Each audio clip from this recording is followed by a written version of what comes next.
Amen. Je vous salue tout dans le précieux glorieux nom de notre Seigneur Sauveur Jésus.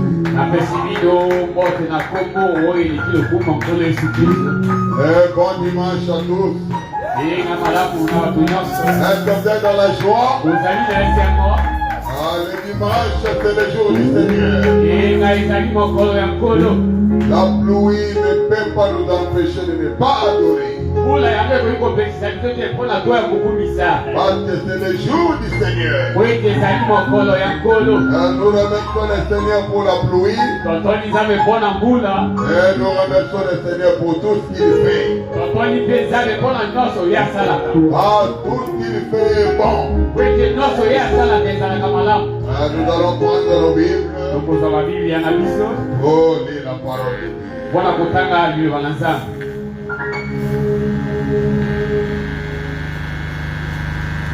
Nous prenons dans le livre des Romains.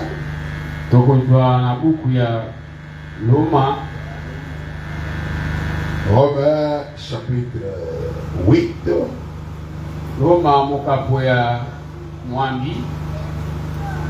Dans le verset 14. Et puis nous allons prendre Ephésiens chapitre 2. Je commence avec Romains d'abord. Je lis au nom du Seigneur Jésus-Christ. Car tous ceux qui sont conduits par l'Esprit de Dieu sont fils de Dieu.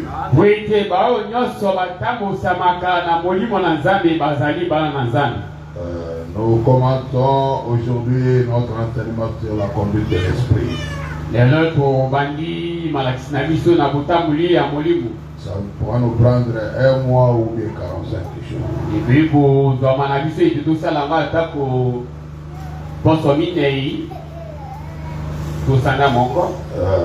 Ephésiens chapitre 2. Dans le verset 17. 17 jusqu'à 19. Il est venu annoncer la paix à vous qui étiez loin et la paix à ceux qui étaient près.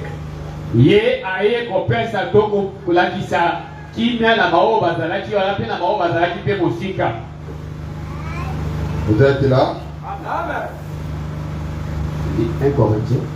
Ephésiens chapitre 2. C'est Ephésiens chapitre 2, dans le verset 17. Il est venu annoncer la paix à vous qui êtes loin et la paix à ceux qui étaient près.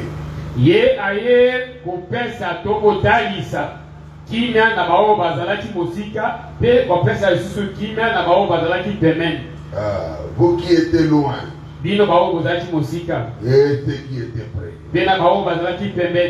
18. Car par lui nous avons les uns et les autres assez auprès du Père dans un même esprit.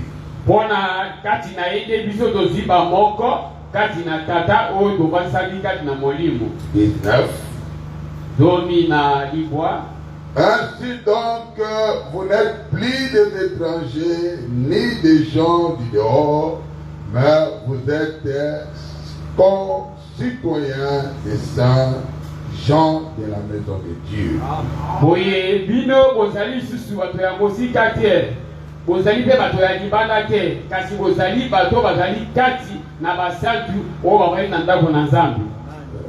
Que Dieu ajoute la bénédiction dans la lettre de sa parole. Alors priez. Dieu bien-aimé, créateur des cieux et de la terre.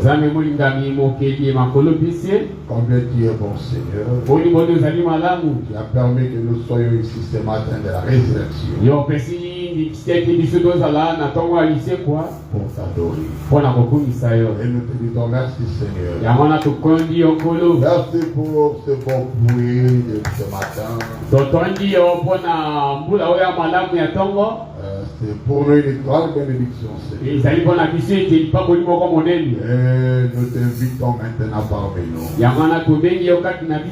Viens, parle-nous Seigneur à travers ta parole. Regarde l'homme du Goshen. Parle à ton Père. Ah, tu as dit dans ta parole, il n'y a rien de bon à l'homme. L'homme c'est un sujet d'erreur. Il n'y a que toi qui ne commets pas des erreurs. Il est racheté tabernacle. Tous les saints. Les enfants qui te sont sacrifiés sous la pluie pour venir écouter ta parole. Ensuite, donc, ceux qui vont nous suivre de loin. Nous abandonnons complètement à toi. Au nom du Seigneur Jésus-Christ.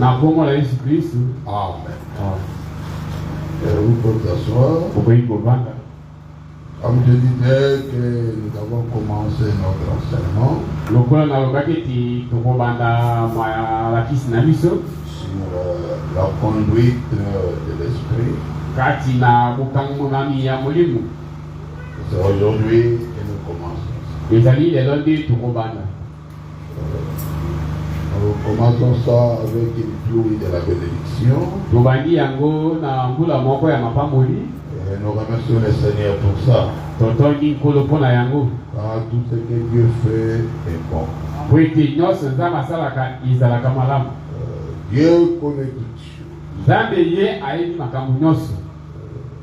Ceux qui se confient à Dieu, ils persévèrent dans la foi. Parce qu'ils connaissent leur Dieu. Que Dieu vous bénisse encore. La conduite de l'esprit. C'est ce que nous allons parler ce matin. Le frère Branham dit, si Dieu ne vous conduit pas, c'est le diable qui vous conduit. Il n'y a pas de position neutre en Christ. Si vous n'êtes pas conduit par Dieu,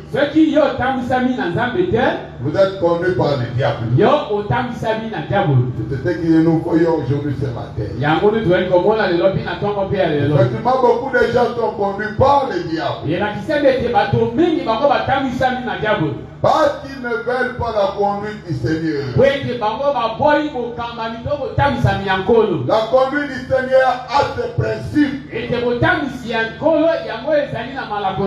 Et quand vous suivez ces principes, ce n'est pas facile à vivre ça. Oui, bien mes frères et sœurs. Le frère Branham dit, Dieu n'a pas créé l'homme pour le laisser se débrouiller. Ce n'était pas dans les pensées de Dieu. Quand Dieu créait l'homme, Dieu savait qu'il prendrait soin de cet homme. Parce que c'est lui qui est notre tendre Père Céleste. Oui, il pourvoira à l'homme tout ce que l'homme aura comme besoin. Il peut que s'attendre à Dieu par la conduite de l'esprit. Oh, bien mes frères et sœurs, même des bénédictions financières. C'est Dieu qui peut te bénir. L'homme de la terre, s'il veut te donner de la richesse, il va te présenter des conditions. Ces conditions seraient différemment de la parole de Dieu. Mais si Dieu veut te bénir, il n'y aura pas de conditions pareilles. Dieu vous demande seulement de suivre sa conduite. Et sa volonté sur votre vie. La volonté de Dieu pour nous, c'est de persévérer dans la foi. Persévère-toi. Et sachez que même si ça ne tient pas aujourd'hui, demain ça va tenir. Dans le message de la foi sans les œuvres est mort.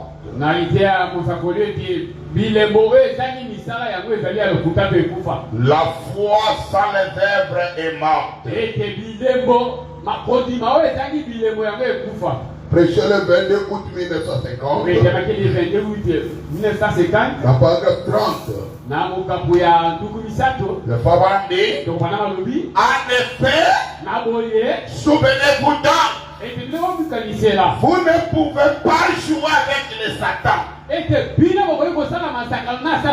On ne joue pas avec le Satan. Il sait si oui ou non vous croyez.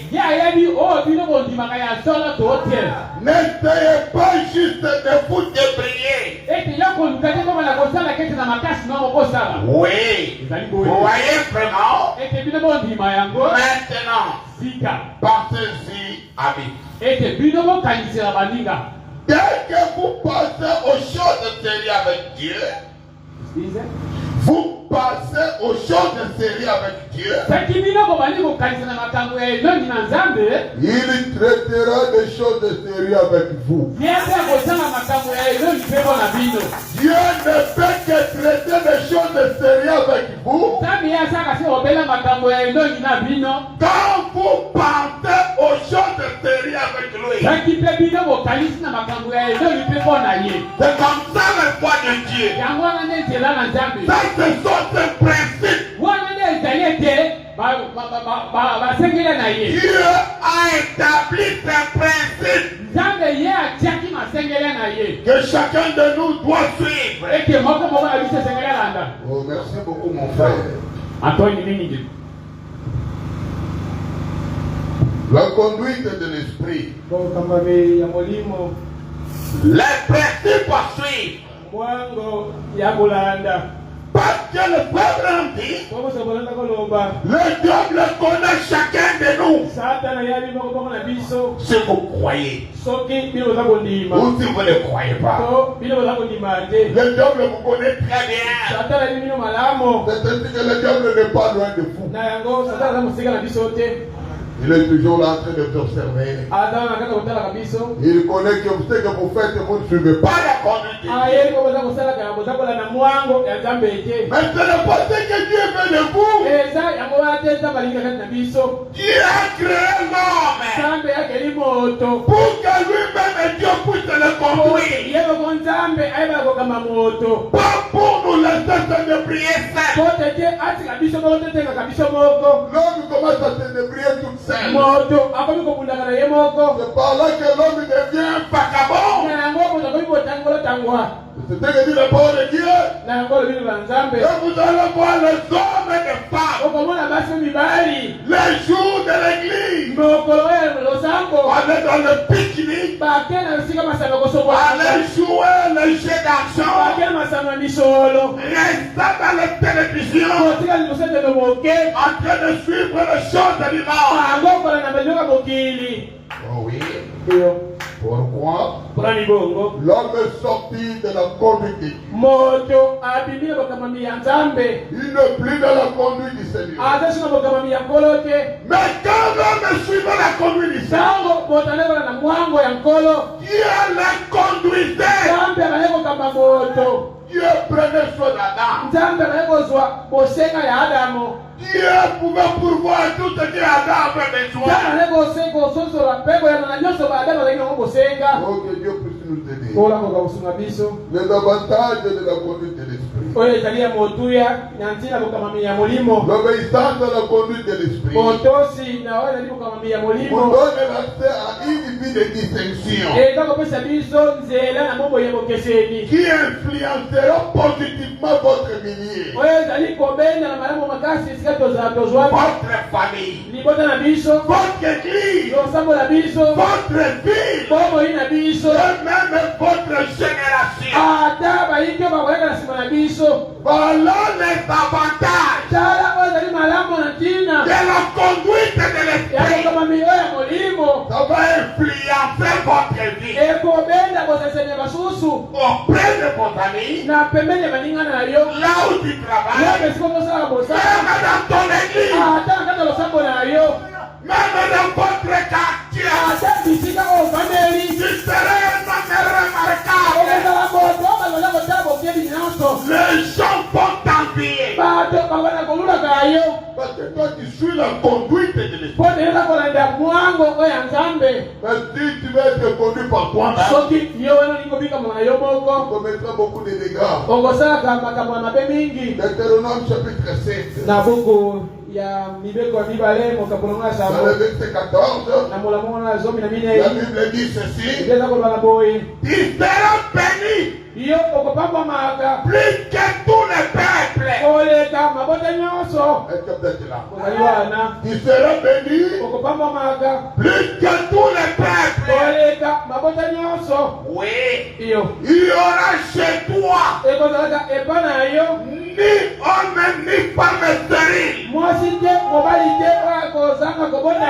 ni bête stérile parmi tes troupeaux. Quand vous suivez la conduite du Seigneur, Dieu prendra soin de vous. Je ferai que les gens vous envient. Tout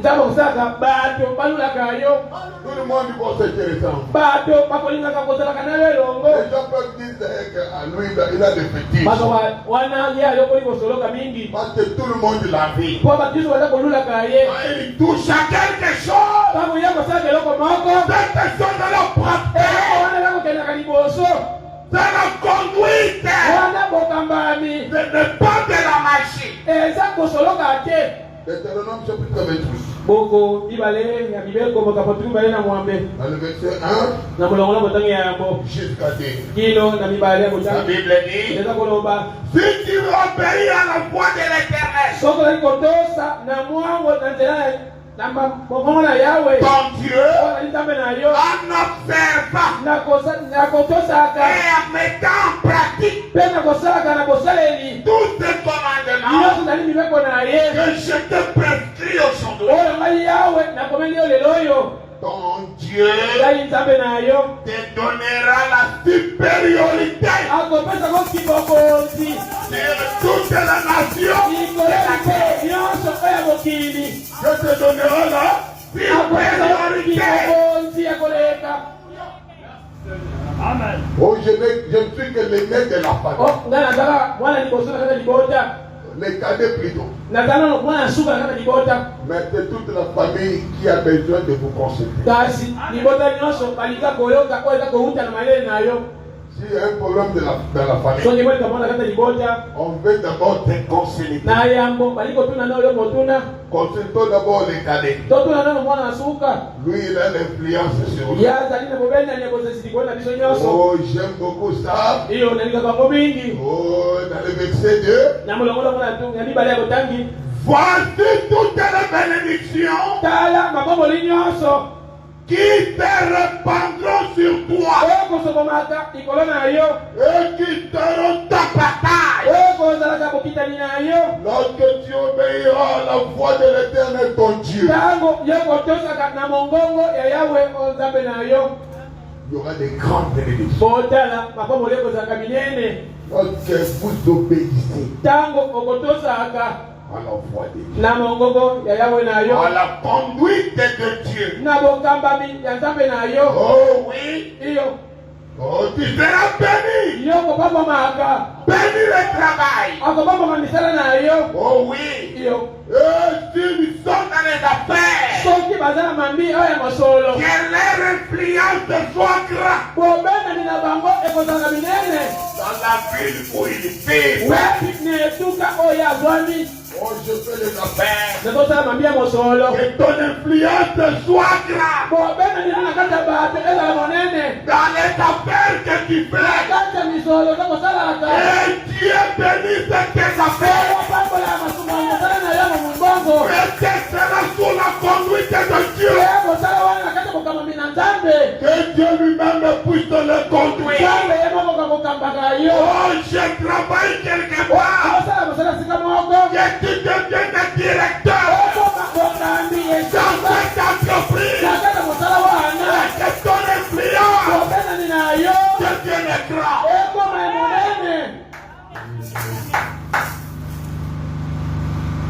Deviens grand. Il faut devenir grand. Quand vous suivez la conduite de Dieu. Et vivre à la parole. Proverbe chapitre 6. Dans le verset 4. Ne donne ni sommeil à tes yeux, ni assoupissement à tes paupières. Dans le verset 4. Paressez. Jusqu'à quand seras-t-il couché?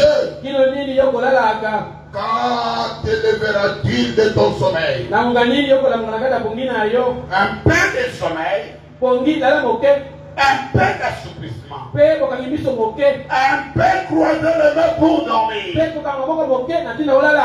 la pauvreté te surprendra comme un rôdeur. Et la disette comme un homme en armée. Ne dors pas beaucoup. Dors peu et travaille beaucoup. Ne te laissez pas tellement au lit. Surtout que ces derniers temps, il fait tellement froid. Le mois de décembre, ce n'est que la pluie. Quand tu es là en train de rompre jusqu'à 12 heures. Aujourd'hui, il n'y aura pas de chien. Oh, mais il y aura qui? Arrêtez de beaucoup dormir. C'est ça qui dit la Bible. Ne dors ni sommeil à tes yeux, ni assouplissement à tes paupières. Paressez. C'est la Bible qui vous appelle, hein? Paressez. Vous dormez beaucoup. Vous ne faites rien. Vous dites à Dieu, bénis-moi Seigneur. Mais Dieu vous regarde. Je vais te bénir comment? Tu fais quoi pour que je bénisse le fruit de tes mains? Même Dieu du ciel lui-même, il avait demandé à tes enfants, Dieu te tire dans ta main. Je bénirai ce que tu as. Oh Seigneur, je n'ai que le pain. Je te bénis ce pain-là. Pour qu'un jour, tu sois compté parmi les boulangers.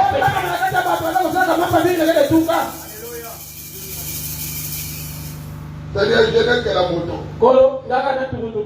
Ah. Je vais bénir ça. Pour qu'un jour, tu puisses avoir plus de 1000 motos.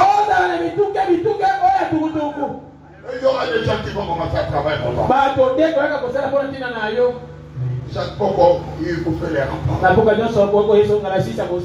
Versement de 1000 personnes. Dieu bénira ton travail. Si tu n'es pas paresseux. Mais qu'est-ce que faut faire pour les paresseux? Ils veulent qu'on fasse tout pour eux. On te donne à manger. On va te loger. On te donne à boire. Mais s'il arrivait que la nourriture est préparée un peu tard, il commence à murmurer. Ici on mange carré tard. Paresseux que tu es. Paresseux. Oh oui, Proverbe chapitre 20. Dans le verset 13. N'aime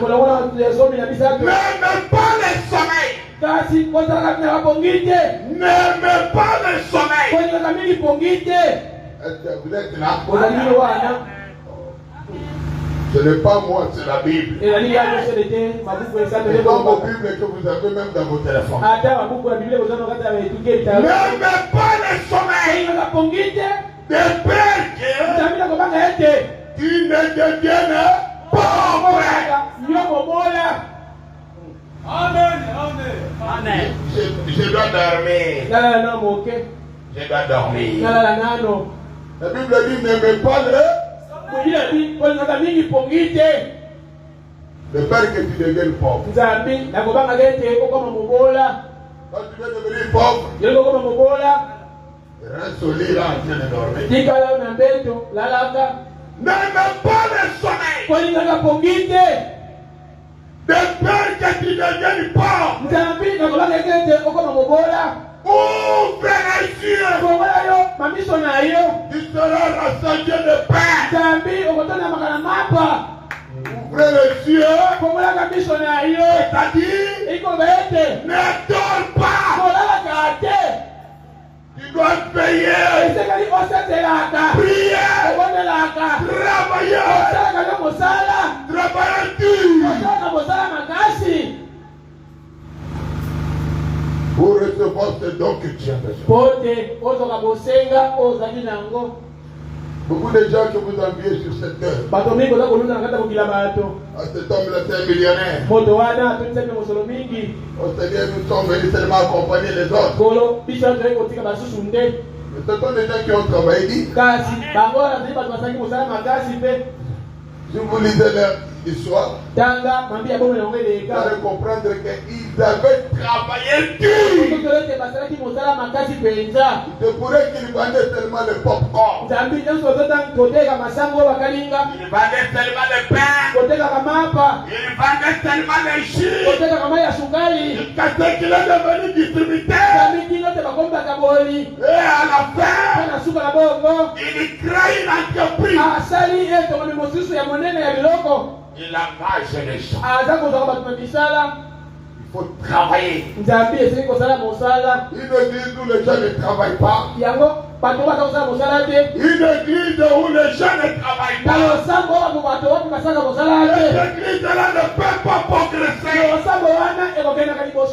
Parce que l'église, l'évangile, marche avec un argent. On vous prêche.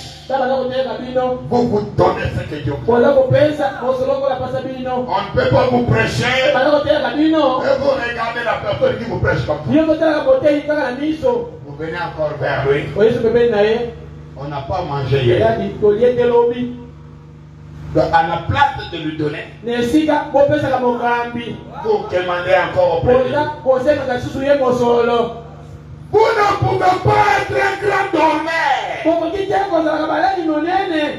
vous attendez de devenir une star dans votre domaine. Il vous faut du sac. Et de l'intelligence. Ne dormez plus. J'ai beaucoup dormi en 2025. Nalaki mingi na kwa tu mibale na kama tu mibale na vitano. Avec mes diplômes de la licence graduée. La Bible dit, ne dormez plus. Prends tes diplômes là. Prends par la porte de chaque entreprise. Je suis licencié à l'école. J'ai besoin de travail. Non, on n'a pas de travail pour moi. Vous allez dans une autre. Je suis licencié à l'économie. J'ai besoin du travail. Je n'ai pas de travail pour toi. Ne dormez pas. Ne dites pas aux gens. Je frappe. Pas encore frappé. Frappe encore. Frappe encore. Même plus de 1000 fois. Dites à Dieu, je ne dormirai pas. Je frapperai. Jusqu'à ce que la porte s'ouvre. La conduite de l'esprit nous garantit à la réussite. Le succès, les espoirs dans toutes nos entreprises. Oh oui, vous n'avez pas à vous casser en 1000 morceaux pour réaliser un projet. Proverbe chapitre 16. Dans le verset 3, la Bible dit, recommande à l'Éternel. Recommande à l'Éternel. Recommande à l'Éternel tes œuvres.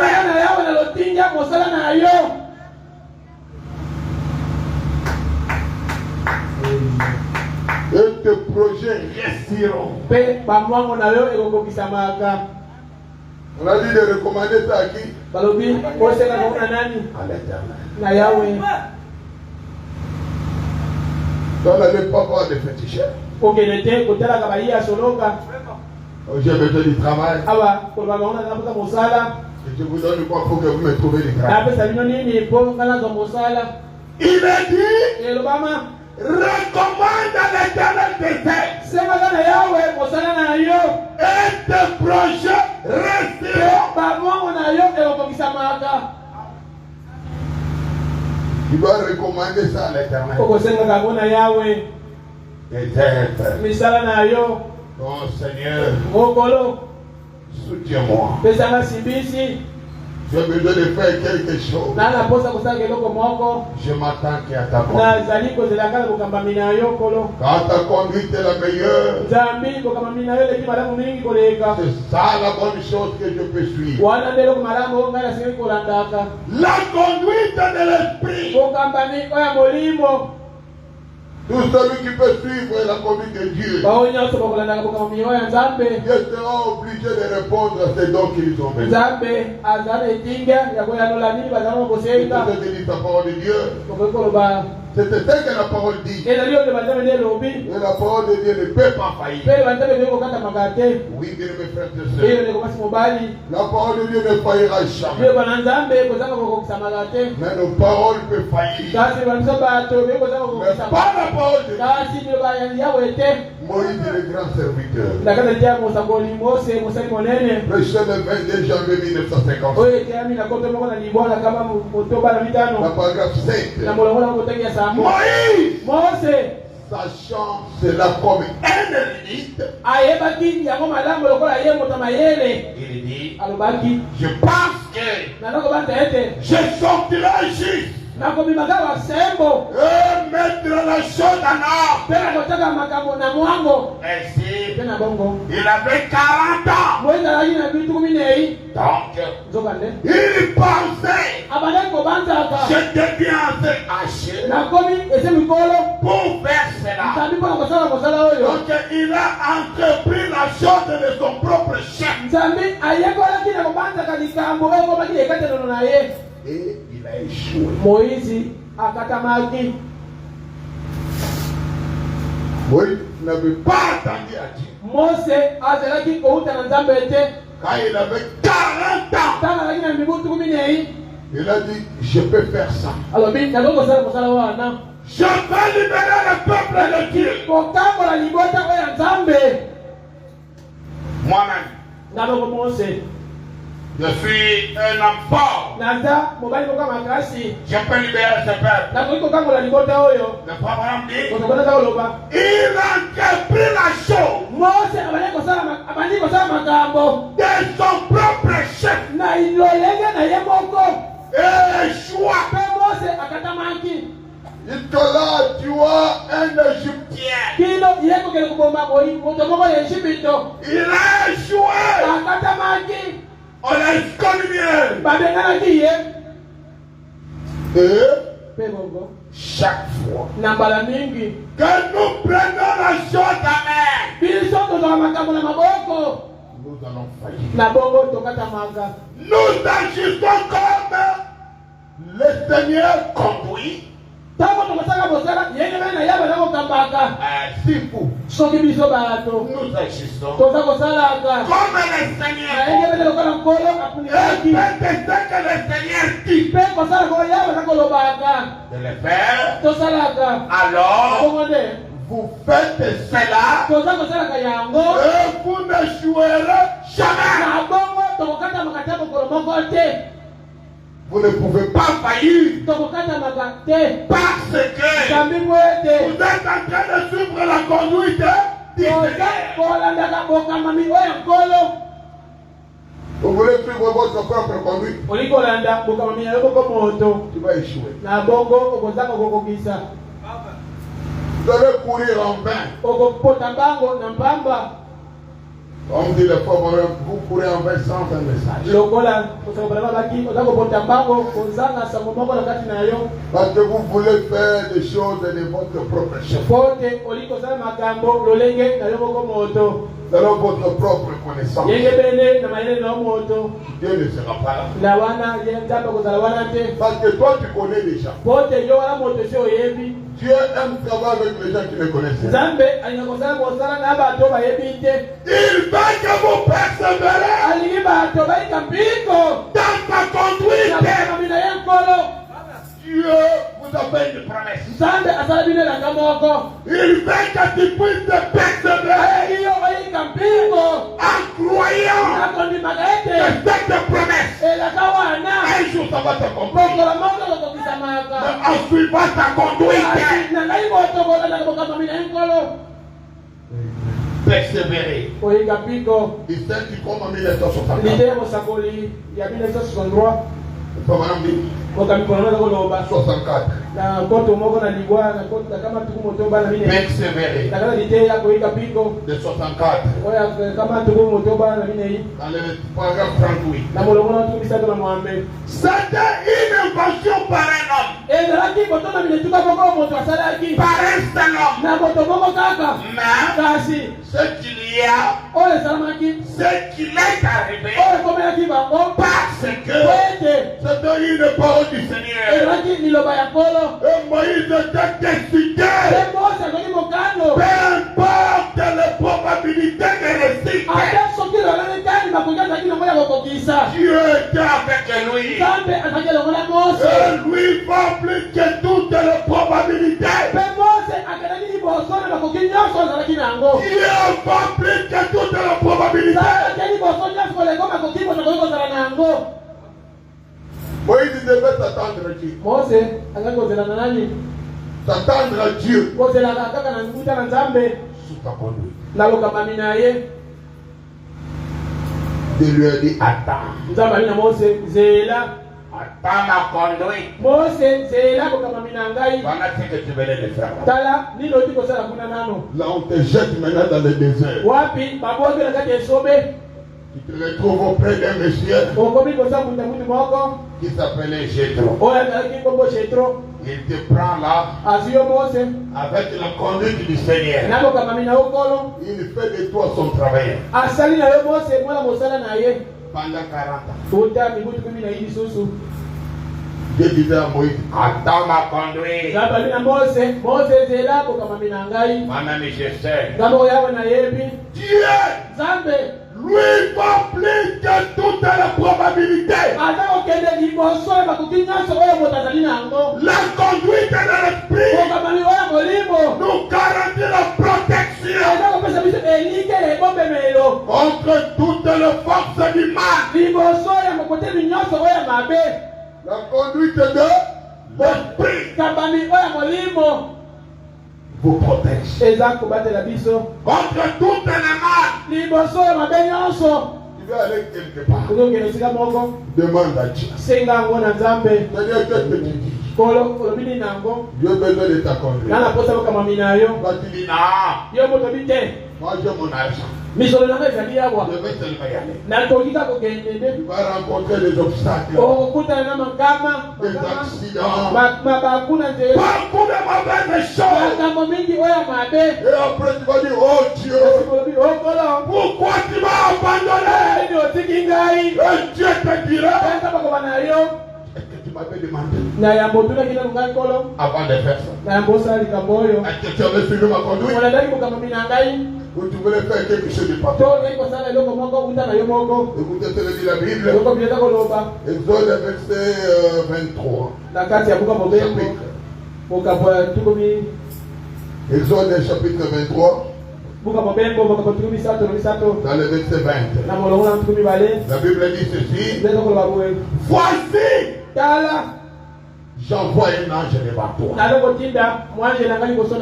Peut-être là.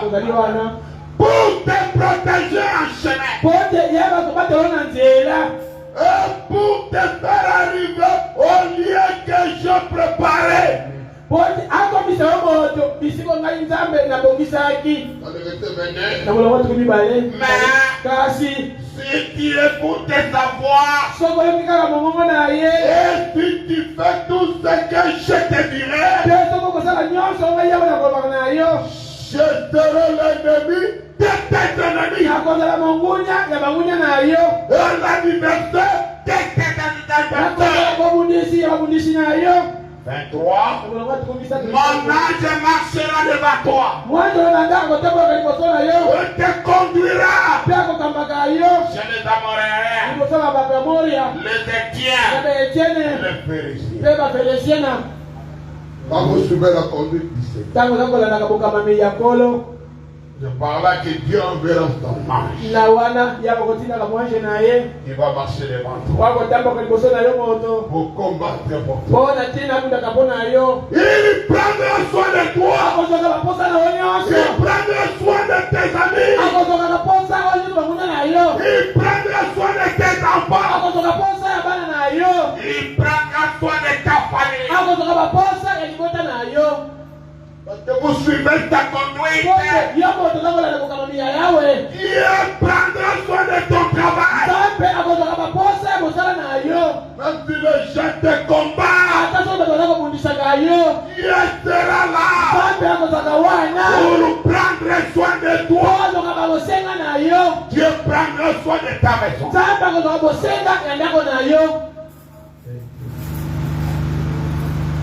Dieu ne vous abandonnera jamais. Jamais.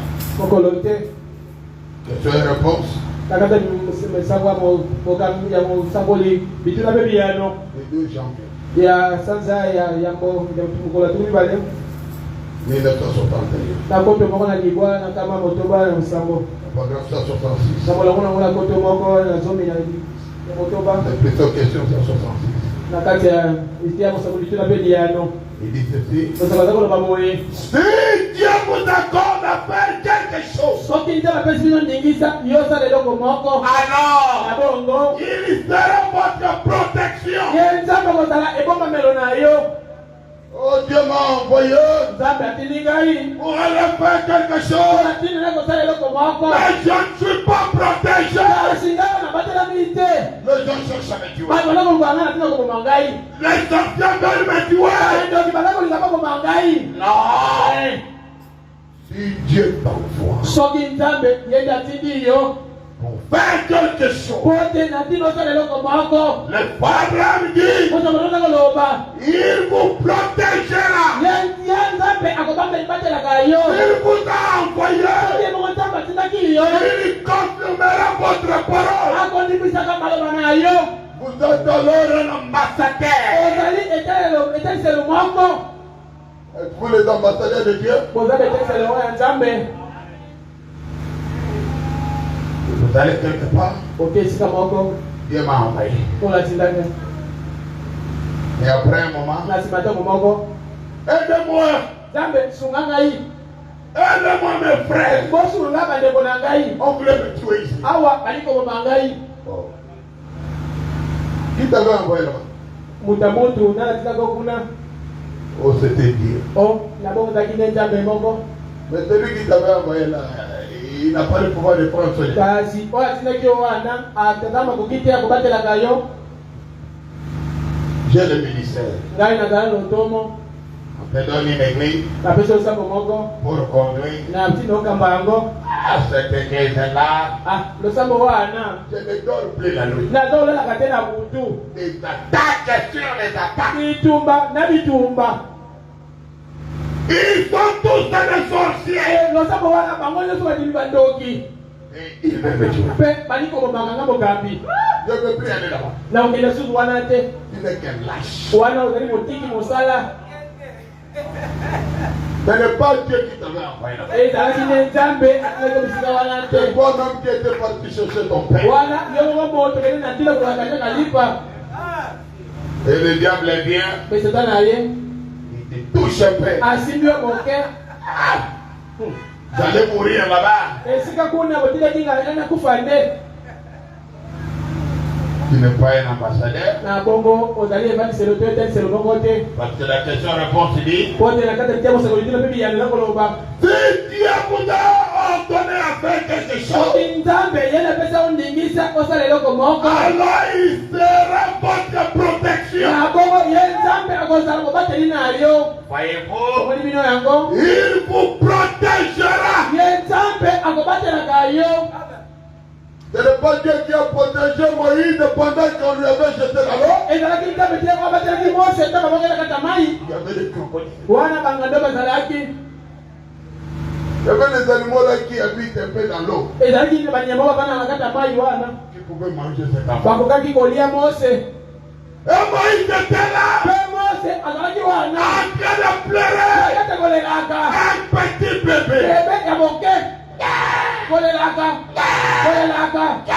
Kolelaka. Les crocodiles les regardaient. Bangando kotalaka mwana. Et Moïse, Kotala Mose. il va où comme ça? Mose okokende wapi boye. Et Dieu était là, Mpe Nzambe azalaki wana. en train de protéger le bébé. Ye kobatelaka mwana o bebe Mose. Quand il pleut, les gens dorment beaucoup. Quand il pleut comme ça, Tango mbula yango ebetaka boye. il y a beaucoup de gens qui aiment dormir. Bato mingi balingaka kolala na boye. Vous voyez, Bomoni yango. il vous protégera. Ye Nzambe akobatelaka bino. S'il vous a envoyé. Soki ye Nzambe nde atinda bino.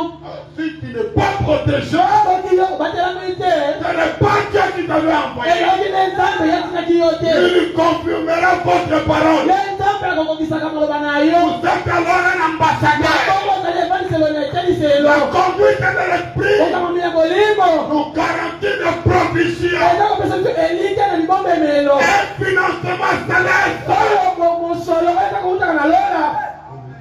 C'est Dieu qui bénit. Eza Nzambe kopambolaka. C'est Dieu qui donne l'argent. Eza Nzambe kopesaka bisolo. Ce n'est pas Jésus qui avait demandé à Pierre. Eza te Yesu asengaki na Petelo. On doit payer l'impôt. Tokofuta oyo ezali mosolo ya mbulamatari. Non, on n'a pas l'argent ici. Awa pe biso misolo ezali te. Toi, va pêcher. Petelo okende koloba nano. Et tu vas pêcher une poisson. Okoloba mbisi moko. Ouvre dans sa bouche. Fongola monoko na ye na kati. Tu trouveras de l'argent. Okokuta mosolo na kati. Le frère Abraham dit, Moto banaza koloba. en réalité, Na mosolo penza. Il n'y avait pas de l'argent quelconque dans les ventres de ces poissons. Mais c'était vos porte-monnaie, vous là. Vous là qui ne payez pas la dîme. Qui rentrent quelque part avec ton porte-monnae plein d'argent. Qui a dit cet homme-là ne paye pas la dîme. Et ton porte-monnaie est tombé. Les poissons avalent sa poche. Puis Psaume 44. 144. Dans le verset 12. Nos fils sont comme des plantes qui croissent dans leur jeunesse. Nos filles comme les colombes sur terre qui font l'ornement de palais. Nos greniers sont pleins, regorgés de toute espèce de provisions. Nos troupeaux se multiplient. Pas de milliers, pas de 10 milliers. Dans nos campagnes, nos chemises sont fécondées. Point de désastre, point de captivité, point de cris d'amorie. Aura le peuple pour qui il en est ainsi. Aura le peuple dont l'Éternel est leur Dieu. Bénédiction sur bénédiction. Vous n'allez pas souffrir. Vous n'allez pas manquer. Quand vous suivez la conduite de l'Esprit. Il est ce peuple. Elle est le peuple pour qui la mettre ici. Un peuple heureux. Un peuple béni. Un peuple rempli. Ils sont dans la joie. La joie du salut. Ils marchent comme un vrai soldat conduit par l'Esprit de Dieu. Il est le peuple dans l'Éternel est le Dieu. Il prend soin d'eux. Même dans les obstacles. Et il ne regarde pas cet obstacle. Ils disent que non, moi j'appartiens à Dieu. Moi j'appartiens à Dieu. Dans ce temps que les tapés va passer. Ce sont des épreuves. Abraham était passé par là. Vous ne voyez pas que Dieu vous a envoyé l'épreuve aujourd'hui. La pluie d'aujourd'hui c'est c'est l'épreuve. Vous ne voyez pas combien les gens sont venus. Est-ce que la pluie peut tuer quelqu'un? Non. Détrompez-vous. La pluie ne tue personne. Proverbe chapitre 8. Verset 14. Le conseil et le succès m'appartient. Je suis l'intelligence. La force est à moi. Par moi, le roi règne. Le prince ordonne ce qui est juste. Par moi, gouverne le chef. Les grands. Oh oui. Tous les justes de la terre. Les juges de la terre sont là pour moi. J'aime ceux qui m'aiment. Ceux qui me cherchent me trouvent. Cherchez l'Éternel. C'est pas ça. eza yango te maloba Cherchez l'Éternel. lukaka yawe On est trouvé. okomonaka ye J'aime ce qu'il m'aime. ngai yawe nalingaka nai balingaka ngai C'est ce qui dit la Bible. nibili yango ezakuteka kolobaka Oh oui. iyo Avec moi, ne elongo na ngai yawe son la richesse de la gloire. ezali moso kofungana mpe bankembo Le bien durable yango bomobolamu ezali kozanga suka et la justice. boyenge bene Avec Dieu, na nzambe elongo il y a la justice. boyenge bene ezali Même les gens de ce monde ici, ata bato mokili oyo un simple joueur, mobeti ndembo moko un homme qui porte la culotte, moto moko alataka etengi tioki c'est un païen. eza mopakano Il fait n'importe quel ata genre de vie. kobika bomoi nyonso alingi Il a joué le foot, ala kobetaka esando moke il a marqué le but, apite mondenge motenge il crie. ala kokangaka Il y a la justice de Dieu. ezali bosembo na kati ya mokama nzambe Qu'en est-il de toi? boliboni na yo mokristo Toi qui connais Dieu yo oyo oyebi nzambe dans ce message. na kati ya sango oyo Mais où est ta justice? wapi boyengebeli na ye Oui, iyo il a dit, elobami avec moi, ne elongo na ngai dans la richesse de la gloire, ezali bozwi mpe nkembo le bien durable bolamu ezali kozanga suka et la justice boyenge bene pour donner de bien à ceux qui m'aiment mpona kopesa bolamu na banani balingi ngai et yote pour remplir leur trésor. mpo mpona kotondisa libenga na bango Pour remplir quoi? mpona kotondisaka nini Leur trésor. libombemelo na bango Toi qui es toujours vide, yo kaka libengo eza eloko te je n'ai rien. awa eloko eza te Je n'ai rien. libenga eloko eza te Je n'ai rien. eloko eza te Je n'ai rien. eloko eza te C'est quand tu aimes Dieu. na bongo yolingaka nzambe Tu peux manquer aujourd'hui. okoki kozanga ta lelo oyo Tu manques demain. ozangi mpe lobi Tu manques le lendemain. ozangi lobi ene eza koyaka Mais le jour qui vient, kasi mokolo mosusu wana eza koya tu as quand même quelque chose. oza ta na mwa eloko moko Toi qui as toujours rien. yo na mokolo nyonso eloko eza te Non! te Verset 24. na kati ya molongo na tumi mibale na minei Je vis enfanté ngai yawe nabota quand il n'avait point la pile, na nzambi ntango nano mabulu ezalaki te point de source, bamasiba ezalaki te cherchait d'eau. oyo tozamaki na mai Mais je vis enfanté. kasi ngai yawe nabota yango Avant que les montagnes soient fermées, ayambo bangomba avant emalakobaa que les collines existent, abaki bisikali ya bifandeli je ezalaka vis enfanté. ngai yawe nabotaki Lorsqu'il disposa le ciel, ntango ataki mapata j'étais là. ngai nazalaki wana Lorsqu'il traçait un cercle sur la surface de la ville, ntango ayekoleka etukele ya libulu na kati ya mokili j'étais à l'œuvre auprès de lui. ngai nakenda kosala kozala na ye elongo Et je faisais tous les jours mpe naza kosala ntango nyonso ce délice. oyo ezalaki kosenga ya kosepelisili ye Jouant sans cesse kosalaka yango mikolo nyonso kozanga kolembaka à sa présence. nakopesa bina ye 31.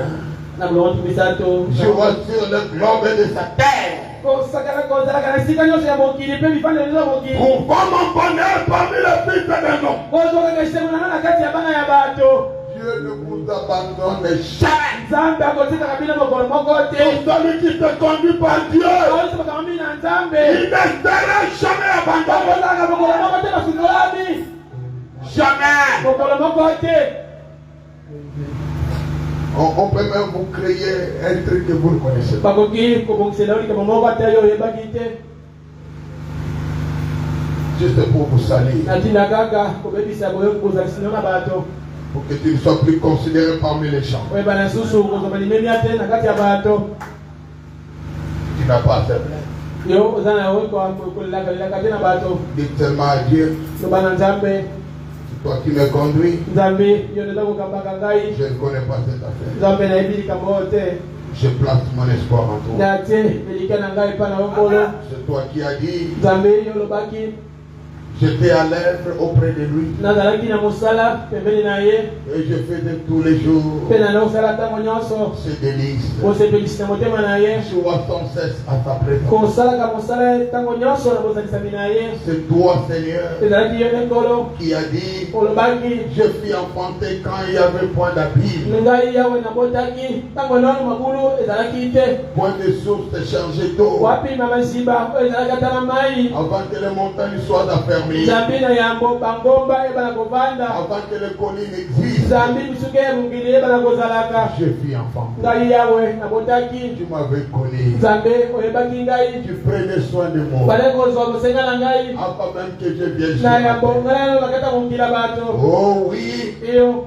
ici, awa il s'agit du Fils. ezali na ntina ya mwana Christ, Kristo. le Logos qui vient en vous Ye moto lokoskoya nakata bino bato. par la nouvelle naissance. Na nzela mbotama mibale. Oh oui, bien mes frères et Iyo sœurs, ndeko basi mobali. des citernes crévassiers Nakata litera musakoli mabulo batumboli. du 26 juillet 64. Oyo asanza na yambo ya tutama takoto moko na libwana na tama Paragraphe 121. na molongo ya libwana moko. Le frère Abraham dit, Kolanga koloba. pourquoi ne pas abandonner ce système? Pona nini te okoki kotika bisalelo wana. Et ce système du monde Pe bisalelo wana mokili. pour vous tourner vers le système fidèle de Dieu. Pote na ntina kwamba kokende na oyo ezali bisalelo ya Nzambe ya sembo. C'est-à-dire Eli koloba ete le puits artésien. mabulu oyo yango etumbama esila. Jésus-Christ. Yesu Kristo. Alléluia. Amen. Pourquoi ne pas vous tourner vers lui Pona nini te okoki kobaluka na kotalela ye. alors que Dieu Soki ete Nzambe est notre provision? ye azali ebombamelo na biso. En abondance de joie, Na kati ya kotonisami na bisengo. notre provision. Ebombamelo na biso. En abondance de louange, Oyo tonisami na kati ya nkembo. notre provision. Ebombamelo na biso. En abondance de satisfaction. Oyo tonisami na kosepelisi na ngotema. Il prend soin de nous. Aza kozwa bakosenga na biso. Abandonner le système du monde. Kotika bisalelo ya mokili. Regardez à Dieu. Kotalaka na Nzambe. Lui, les grands citernes crévassiers. Ye libola monene oyo etumbolamaki. Regardez seulement à lui. Tala kaka kouta na ye. Il vous donnera la solution Akopesaka bino biyano. selon sa propre conduite. Yengebele na bokamami na ye moko. Pas selon vos conduites. Na bokamami na yo moto te. Le frère Abraham dit, Moto balonda koloba. aucun homme Moto moko te. peut dire que je ne suis pas conduit par Dieu, Ata koloba ngai oyo nakomama na Nzambe te. ni conduit par le diable. Ata okamaka te na diabolo. Mais qui te conduit? Kasi na bongo nana na kokamba yo moto.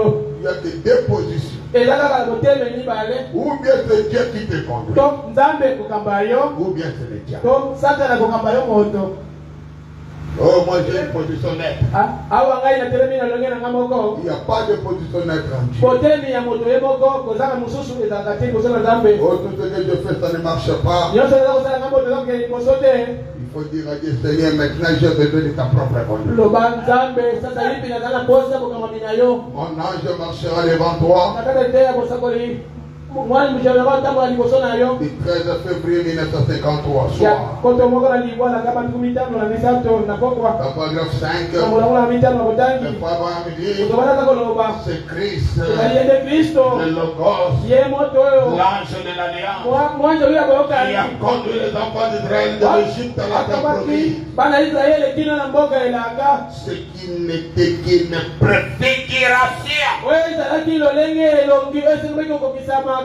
Ce qui a fait dans le naturel, Oyo esambaki na nzoto. alors Na bongo. il est fait dans le Ata spirituel. kosala molenge bende na kati ya molimo. Aujourd'hui, Lelo oyo. eh bien, Na bongo il malamu. avait promis Ye alakaki. de pouvoir à toutes leurs besoins. Kokokisaka ye na maposa nyonso oyo ya biso. Quand ils ont eu besoin d'eau, Ntango bazalaki na posa ya mai. il en a obtenu du rocher. Bango bazoki libanga. Peut-être là, Kozali wana. quand ils avaient besoin d'eau, Ntango bazalaki na posa ya mai. c'était le rocher. Ezalaki te libanga. Qui était très grande. Quand ils avaient besoin de la Ntango nourriture, bazalaki na posa bilei. Dieu a fait pleuvoir. Nzambe abetisaki mbula. Cela du ciel. Ya koma bakota ute na Il lola. envoyait cela Bomoni bino yango. en faisant souffler le vent. Kofula bopepe. Dieu prenait soin d'eux. Nzambe ale kozwa baposa na bango. Oh, Dieu ne prend pas soin de moi. Nzambe aza kozwa bakosenga na ngai te. Dieu ne prend pas soin de moi. Aza kozwa bakosenga na ngai te. Tu vis comment? Na bongo oza kobika ndenge gani. Seulement la vie là.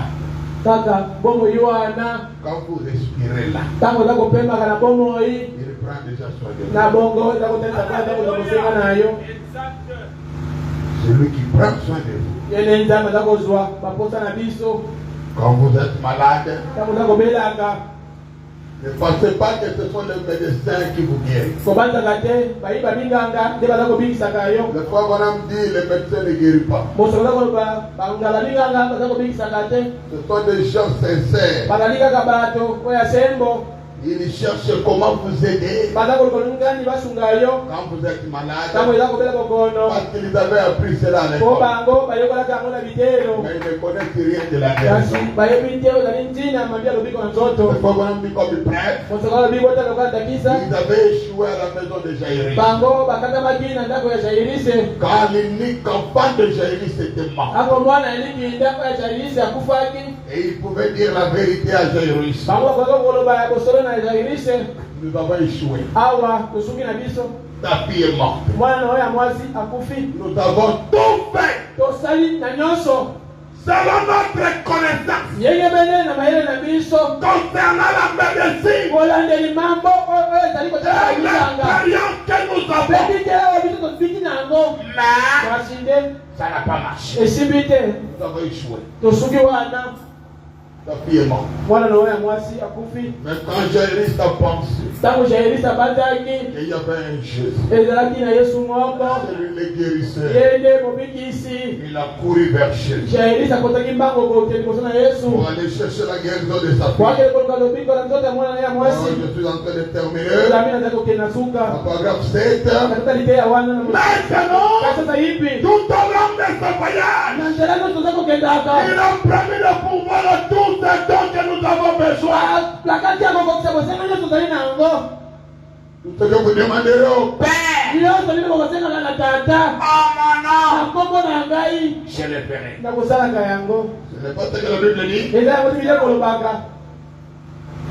Tout ce que, Nyonso. Marc 11, 24. Na buku amala komoka pona zomi na moko mola. Tout ce que vous désirez, Nyonso kokolingaka. quand vous priez, Zambi tango kobondelaka. voyez que vous l'avez reçu, Yoti makati esi kozwi yango. et vous le verrez s'accomplir. Telo komona na moko kokisamaka. Or, Soka nde il nous a donné apesa biso l'armée la plus puissante au monde. munduki oyo anguyele kimokili mobimba. Vous êtes là? Bino ozali wana Et te c'est la prière. ezali yango nde mabondeli. Est-ce que vous priez beaucoup? Oza kobondelaka mingi. J'ai veillé ici le jeudi. Tozalaki na butu ya poko ya mokola minei awa. Est-ce que vous êtes là pour prier? Ozalaki wana ntina kobondelaka. Entends-vous Soni na bino tout ce que dit le frère Branham? osakodaka maboko. Entends-vous? Soni na bino Oh oui, bien mes frères et eyo sœurs. ndeko basi mibali. Il nous a donné l'armée la plus puissante Apesa biso monduki eleki manguya nyonso au monde. oyo eleki moyezi na mokili. Et c'est la prière. Yango ezali mabondeli. C'est la prière qui change les choses. Kobondela yango ezali kobongolaka makambo. Les chrétiens ne réalisent pas Bakristo bazali kososolaka te. quelle puissance Nguya oyo ndenge kani ils possèdent. oyo bango bazali na yango. Lorsqu'ils se mettent à genoux Nzambe azali kobeta mabolongo devant Dieu, liboso na Nzambe. le Tout-Puissant, Nzambe na nguya au nyonso nom de Jésus, na kombo na Yesu Kristo ils ne réalisent pas baza kososolaka te. quelle puissance Nguya ndenge kani sera représentée. yango ezali kotalisamaka. Si seulement les gens pouvaient réaliser que Soki bato bakoki kososola ete avec ce qu'il leur a donné, na nyonso bapesa bango tout ce que vous na demandez, nyonso okoki kosengaka vous serez accordé. ekopesanelaka bino. Si vous pouvez vous emparer de la foi Soki bokoki kozwa makala kaka na kondima pour croire à la chose, mpona ntina kondima na likambo à la parole de Dieu eloba oyo ya Nzambe et la vérité, yango ezali bosolo. le pouvoir Nguya de s'agenouiller ya kobeta mabolongo au pays. mpona ntina kobondelaka. Le pouvoir que Dieu a donné à l'Église. Nguya oyo Nzambe apesa na losambo. Et l'homme n'en réalise toujours pas. Moto azali kokoma na bososoli na yango te.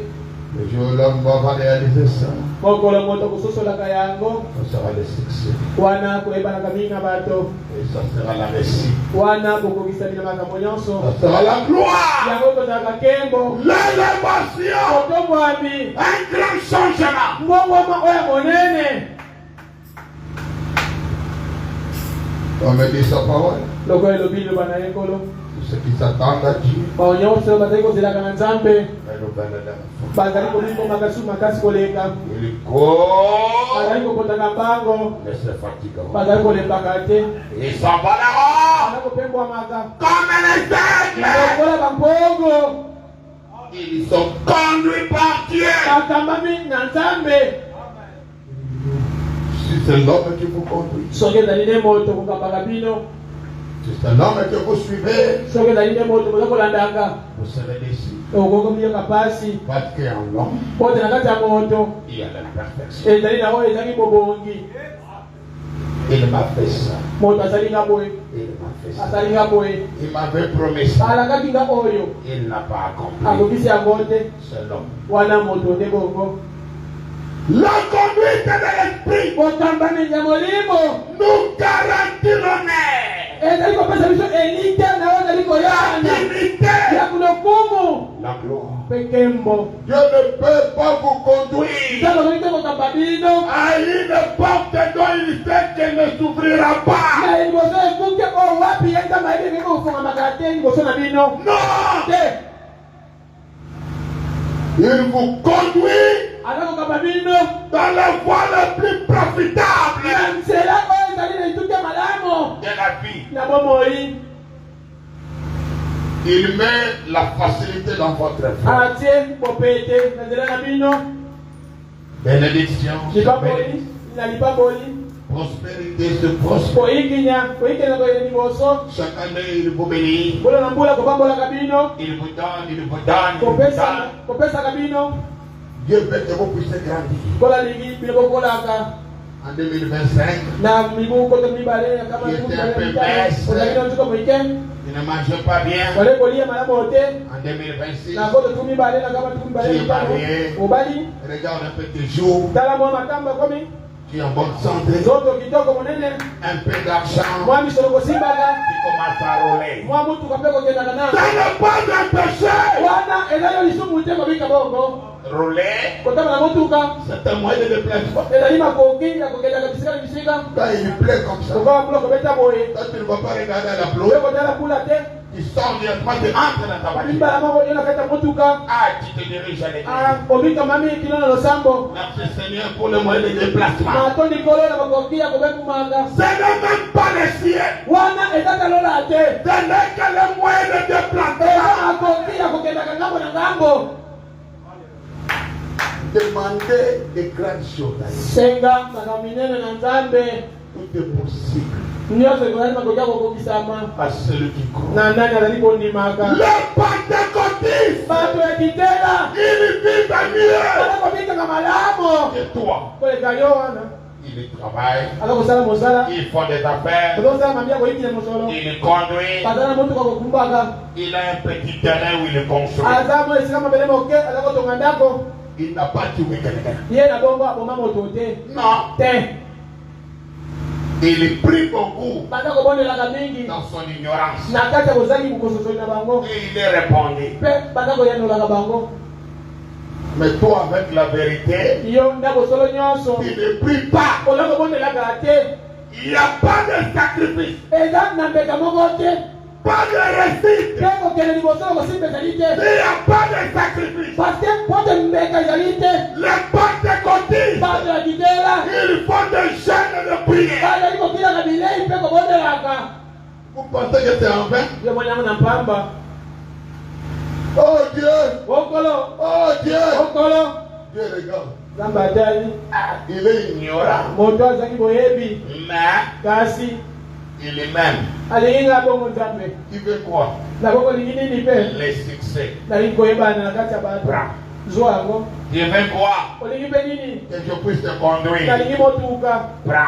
zwa Dieu enverra quelqu'un nzambe akotindaka moto moko pour te donner. pote natina moto apesa yo C'est lui-même Dieu qui fera ça. Et là, il y a beaucoup de gens qui sont là.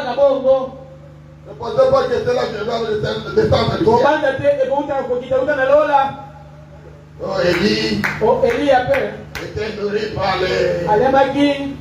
Il y avait des oiseaux. Non, ce n'était pas des oiseaux. C'était nos frères là, des Éthiopiens là, qui habitaient dans les montagnes. Ce sont eux qui préparaient la nourriture d'amener à Élie. Dieu verra quelqu'un, même sous forme d'un fou, pour te secourir. Parce que tu as beaucoup prié. Il n'y a pas de prière en vain à Dieu. Non! Même un enfant qui ne connaissait pas comment prier. Mais il écoutait quand même comment est-ce que son père et sa mère priaient. Quand c'était son temps de prier, après qu'il avait perdu son père et sa mère, qu'est-ce que cet enfant-là avait fait? Il a dit réciter seulement l'alphabétisation. Oh, A, B, C, D, E,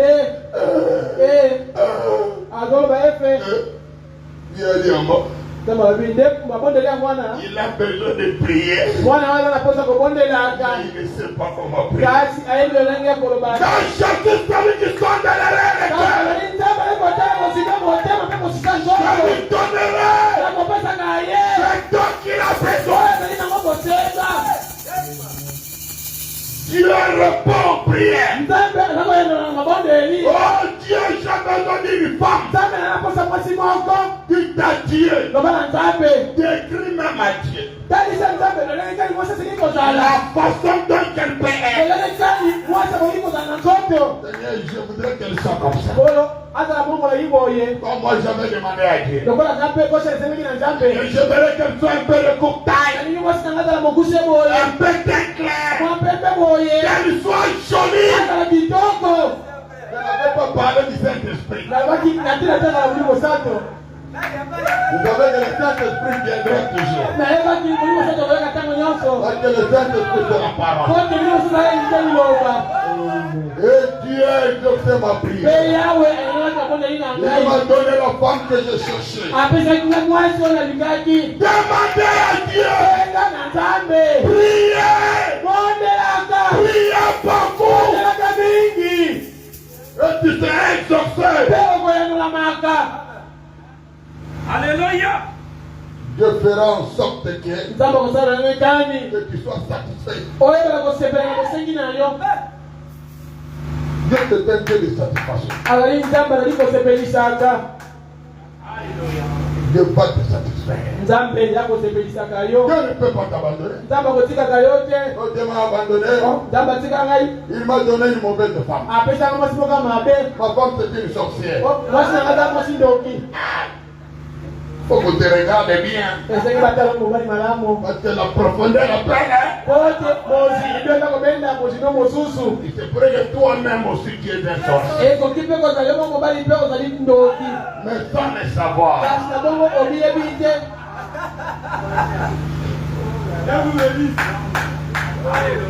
Oh moi Dieu m'a fait du mal. Depuis quand Dieu a déjà fait du mal à quelqu'un? Dieu n'a pas du mal à personne. La conduite de l'esprit nous garantit l'honneur, l'autorité, la gloire. Je ne peux pas vous conduire à une porte dont il sait que ça ne s'ouvrira pas. Non! Il vous conduit dans la voie la plus profitable de la vie. Là où il vous révélera les trésors cachés. Là où il fera de vous un sujet d'envie. Que les gens vont vous envier. Quand quelqu'un que les gens commenceront à avoir pitié. Quand quelqu'un te regarde, j'ai pitié de lui. Je peux le lire seulement dans la figure. Mes frères, c'est souffre. Depuis que je l'ai connu, il y a de la souffrance. Il y a même des gens qui prient pour vous. Oh Seigneur. Il souffre beaucoup. Depuis que je l'ai connu, il ne fait que souffrir. Mais pourquoi ça? Dieu n'aime pas ça. Que les gens te regardent avec de pitié. Mais que les gens t'envient. Même si tu n'as rien, mais ta présence peut faire que les gens qui te voient et te t'envient. Je l'envie beaucoup. Je t'encourage. Il parle bien. Il s'habille bien. Il marche bien. C'est un homme fort. Un fils de Dieu. Je l'envie beaucoup. Donc Dieu est toujours comme ça. Même si tu as mangé, tu es déjà habitué à ça. La souffrance a trouvé la place chez toi. C'est comme la souffrance est bienvenue. Non, chez moi, moi Goshen, la souffrance n'a jamais été le bienvenu. Même si je suis faible, je ne souhaite jamais que la souffrance soit le bienvenu. J'ai toujours dit à Dieu, quand je serai à la fin de ma vie, en train de souffrir, Seigneur, prends-moi, que je quitte la terre. Je ne mérite pas voir la souffrance. Ça n'a pas une bonne expérience. La pauvreté, c'est une malédiction. Dieu nous a créés pour que nous puissions vivre bien. Qu'est-ce que le pentecôtiste et les gens de ce monde vous demandent? En quoi? Faut dire à Dieu pourquoi seulement pourquoi pas moi seul? Est-ce que moi j'ai fait du mal? Pourquoi pas moi seul? Je suis ton fils. Pourquoi pas moi seul? Pourquoi pas vivre bien? Oh Dieu! C'est David qui parle. La puissance de Draguin.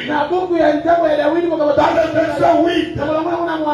Je t'instruirai. Je te montrerai la voie que tu dois suivre. Je te conseillerai. J'aurai le regard sur toi.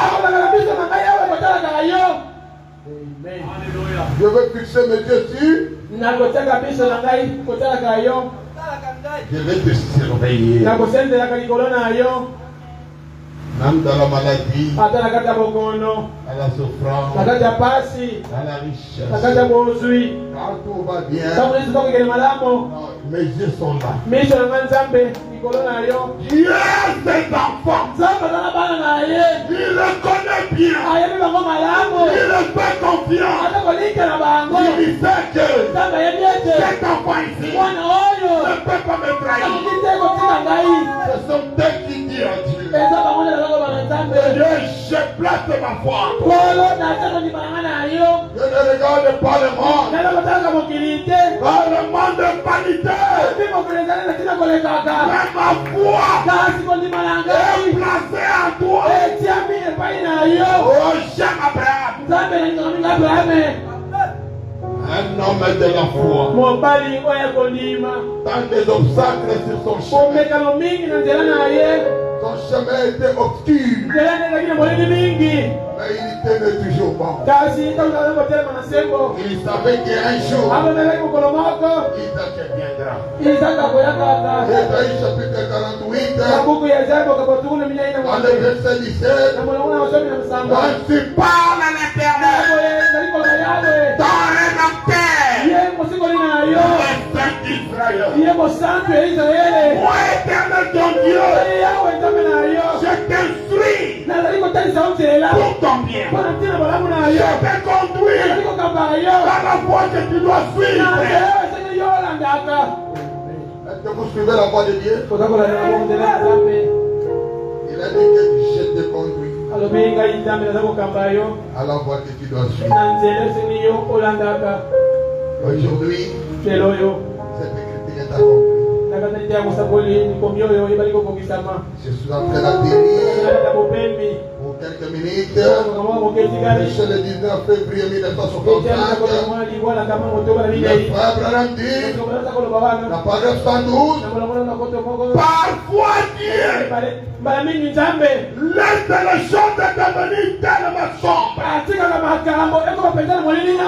que vous ne pouvez pas voir. Oui, en haut, ni autour, ni nulle part ailleurs. Et puis, il vient frayeur pour vous échapper.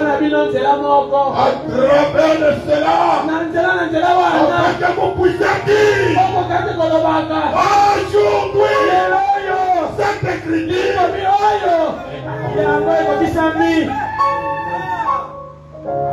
c'est le frère Branham qui parle.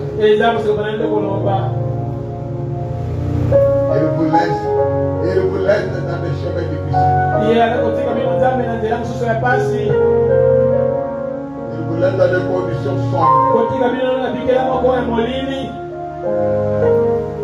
Vous êtes abattu.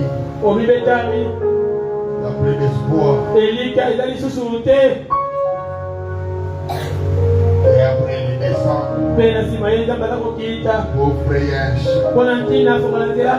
Afin que tu puisses te dire, aujourd'hui, cette écriture est accomplie. Est-ce que 2026 soit vraiment une année de changement? Moi je sais que tu souffres. Et je connais chacun de vous. J'aimerais te voir en 2026.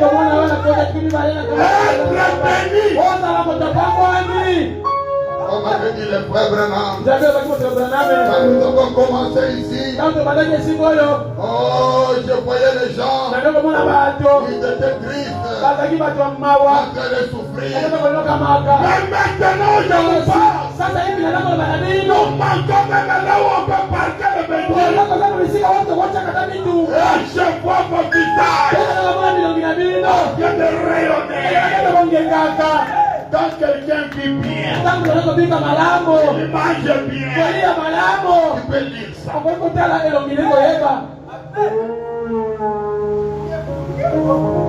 Le propre cause de la parole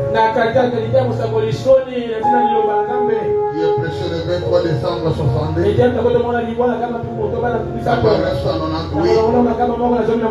Vous dites, et c'est vrai, frère Branham, regardez Jomala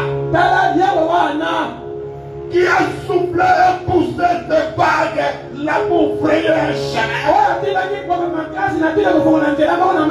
pour Israël, afin qu'il puisse traverser. Regardez Jomala, ta chair, il dit, silence. Tais-toi. Quand les vagues battent de côté,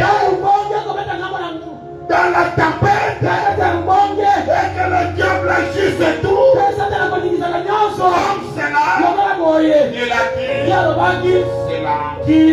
Tais-toi. Et ils lui ont obéi. Les vents et tout. Il était Jéhovah. Silence. Vanda kimia. Parle. Lobakanga. Seigneur, nous voulons traverser cette terre. Kolo tenikoleka. Ne faites pas trop de bruit. Kolo banini tena yango.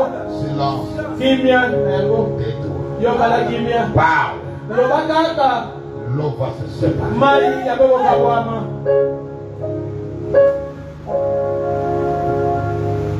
Quand Dieu vous appelle Tango tanga kubenga yo. pour un travail, Nantina musalama wako. pour une affaire, Otengi musalama pour wako. un ministère, Kama ndotomo mwako. il vous voit pour cela. Alako kukabili mafuta kwa tena nango. Dès lors, Mutale kambeli. il vous faut la conduite de l'esprit Yesu yina bino kama ni mulimu santo. pour l'exécution des ça. Kuona kwa kisi na kutina miwana. C'est Dieu qui conduit. Ezalinda mbeleko kamba. C'est Dieu qui bénit. Ezalinda mbeko mambolanga. Si vous attendez à la conduite du Seigneur, Songo lako zalako kama ni yankolo. vous allez les recevoir. Koko yamba yango. Lève-nous, Kotelema. on va chanter et prier. Koko yamba kwetu ngondela.